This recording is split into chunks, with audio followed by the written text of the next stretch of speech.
देखिए, राष्ट्रपति पुतिन को सबसे बड़ा झटका लगा है और इस बार पुतिन को यूक्रेन ने नहीं बल्कि फिनलैंड ने झटका दिया है। पुतिन की धमकियों के बावजूद फिनलैंड नहीं माना और उसने नेटो में शामिल होने के लिए आवेदन कर दिया है। फिनलैंड अब नेटो का 31वां सदस्य बन जाएगा और वहां भी कई इलाकों में नेटो की सेना तैनात हो जाने वाली है।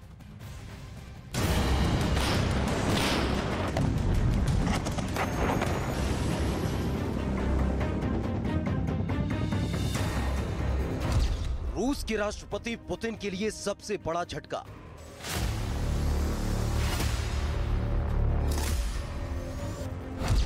फिनलैंड पर पुतिन की धमकी का असर नहीं।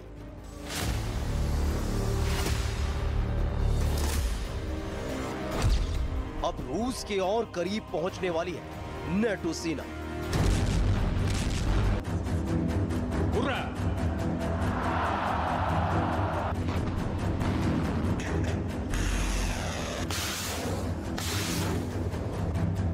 यूक्रेन के बहाने पुतिन ने नेटो और पश्चिमी देशों के खिलाफ मोर्चा खोल दिया है, लेकिन इसका असर होता नहीं दिख रहा। नेटो देशों की संख्या बढ़ती ही जा रही है। रूस की धमकी का असर फिनलैंड पर भी नहीं हुआ। नेटो ने फिनलैंड का आवेदन मंजूर कर लिया है और जल्द ही वहां भी नेटो की सेना पहुंच जाएगी। फिनलैंड के इस कदम को पुतिन के लिए सबसे बड़ा झटका माना जा रहा है।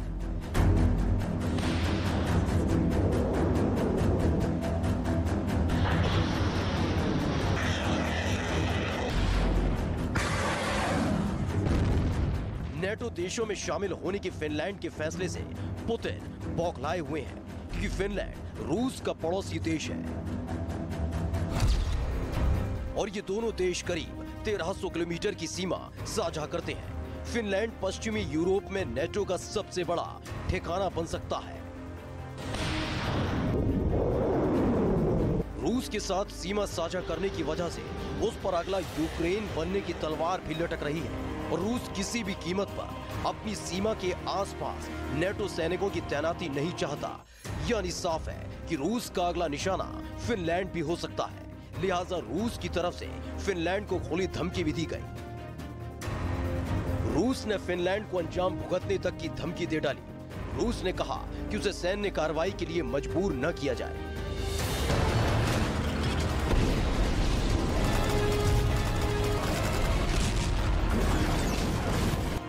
नेटो का विस्तार एक ऐसा मुद्दा है जिसके बारे में बात होते ही पुतिन का पारा चढ़ जाता है और इसी चक्कर में उन्होंने यूक्रेन में खून की नदियां बहा दी।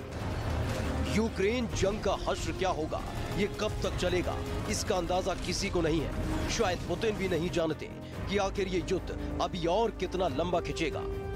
लेकिन पुतिन के तेवर से ये तो साफ है कि वो किसी भी कीमत पर नेटो सेना को रूस की सीमा के पास नहीं देख सकते।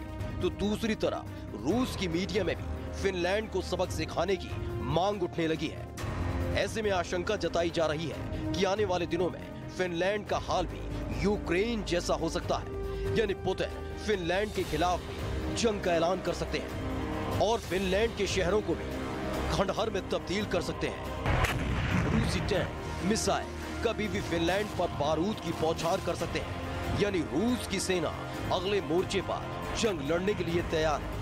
उन्हें बस पुतिन के एक इशारे का इंतजार है। आइए अब आपको बताते हैं कि आखिर फिनलैंड के नेटो में शामिल होने की बात से रूस को क्यों इतनी चिढ़ है। दरअसल नेटो की पूरी कोशिश रूस को घेरने की है। रूस के आसपास कई ऐसे देश हैं जहां नेटो की सेना तैनात है और वो कौन से देश हैं, उन्हीं का नाम एक एक करके हम आपको मैप के जरिए दिखाते हैं और समझाते हैं। देखिए, ये रूस आप देख रहे हैं नक्शे पर, ये रूस और इसके आसपास आपको बता दें कि कहां पर कौन सी सेना, यहां से देखिए रूस और उसके आसपास में है यूक्रेन, जहां पर फिलहाल अभी जंग चल रही है। लेकिन वहां पर सैनिकों की तैनाती भी कहां पर की गई है वो हम एक एक करके आपको बताते हैं। और दरअसल इसी को लेकर सारा फोकस शिफ्ट हो गया है। फिनलैंड जो है वो रूसी सीमा से बेहद करीब है।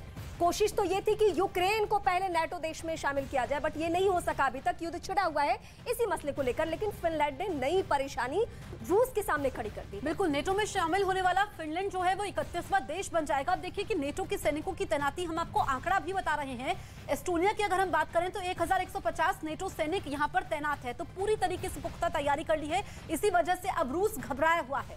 बिल्कुल। और एस्टोनिया के बाद हम लातविया की भी बात करें तो 1650 नेटो सैनिक यहां पर तैनात किए गए हैं। और भी कई देश हैं। लिथुआनिया की बात करें तो 1100 नेटो सैनिकों की तैनाती इस जगह पर की गई है। कुछ देश जो रूस को सपोर्ट करते हैं इस युद्ध को लेकर, वो उसके पीछे लॉजिक में बताती हूँ, क्योंकि ये जो इसके बेहद करीब तक अगर नेटो देश पहुंच जाएंगे तो किसके लिए परेशानी होगी? परेशानी होगी रूस के लिए। और यही वजह है कि वो नहीं चाहते थे कि यूक्रेन नेटो में शामिल हो। बिल्कुल। इसके अलावा देखिए, अगर हम बात करें पोलैंड की तो यहाँ पर नेटो सैनिकों की संख्या 1060 है। इसके अलावा रोमानिया की बात करें तो यहाँ पर 4500 नेटो सैनिक तैनात है। तो पूरी तरीके से अगर हम देखें इस मैप पे, अगर हम नजर डालें तो रूस यहाँ पर गिरता हुआ नजर आ रहा है। यही वजह है कि अब रूस ने अपने सैनिकों की संख्या भी बढ़ानी शुरू कर दी है।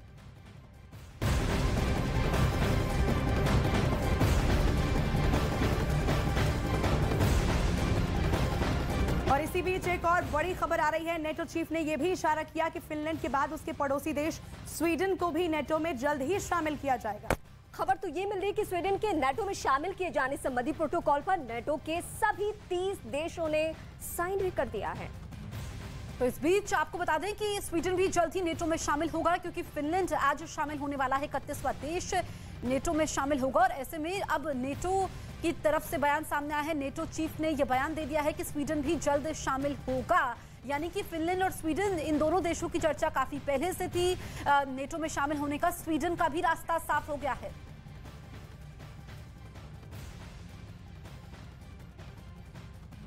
नेटो का विस्तार रूस के लिए सबसे बड़ा खौफ है, लेकिन पुतिन की लाख कोशिशों के बावजूद उसके सदस्य देशों की संख्या बढ़ती जा रही है। अब आपको नेटो के बारे में विस्तार से बताते हैं। दरअसल नेटो का पूरा नाम नॉर्थ अटलांटिक ट्रीटी ऑर्गेनाइजेशन है।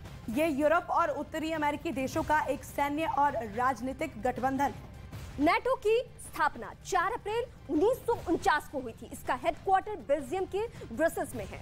नेटो की स्थापना के समय अमेरिका समेत 12 देश इसके मेंबर थे। आपको बता दें कि अब 30 सदस्य देश हैं, जिनमें 28 यूरोपीय और 2 उत्तर अमेरिकी देश शामिल हैं। और इस संगठन की सबसे बड़ी जिम्मेदारी नेटो देशों और उसकी आबादी की रक्षा करना है। इसी जिम्मेदारी के साथ वो आगे बढ़ते हैं। दरअसल नेटो के आर्टिकल 5 के मुताबिक इसके किसी भी सदस्य देश पर हमले को नेटो के सभी देशों पर हमला माना जाएगा। और 1952 में नेटो से जुड़ा तुर्की इसका एकमात्र मुस्लिम सदस्य देश है।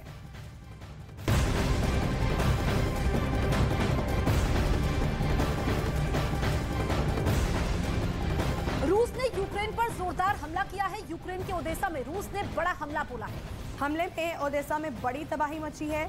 तो रूस की तरफ से यूक्रेन पर एक बार फिर से बड़ा अटैक किया गया है और ओडेसा में यह हमला हुआ है।